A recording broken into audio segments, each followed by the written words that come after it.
Has anyone else ever set out to do something or had a plan in your mind of how something was going to go, and then it just did not work out that way? For me, something that comes to mind is Katie and I last year on my sabbatical got to go spend time in Hawaii, just the two of us.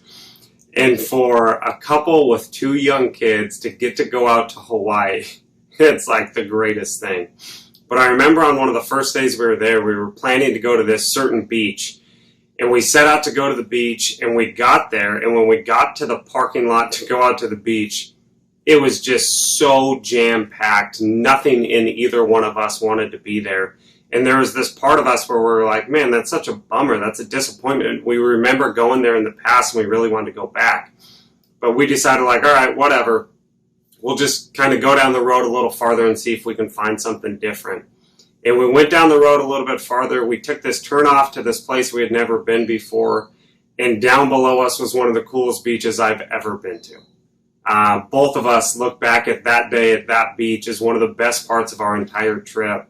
And the reason why I tell you that is sometimes in our life, I think that plans get adjusted or we do something. And sometimes we do something that we even think is the right thing. And then it does not turn out how we expected it to turn out. We have all these hopes and these desires, and it doesn't work the way we thought it was going to work. But then a lot of times that's when the disappointment sets in and that's when the struggle sets in. But my reminder for you is this. Look at the life of Joseph. He did the right thing. Look at him in his whole life. He did the right thing over and over again, and it didn't work out. But in the end, it absolutely worked out.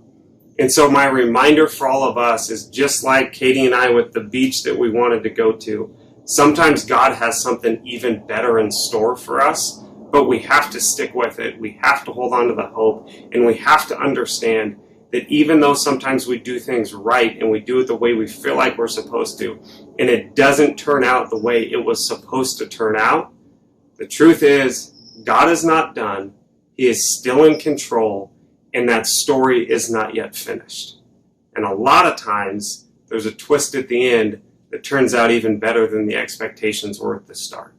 So stick with it, and remember to hold on to the belief and the hope that God is not done, and there might be something much bigger at play, just like God had in the life of Joseph.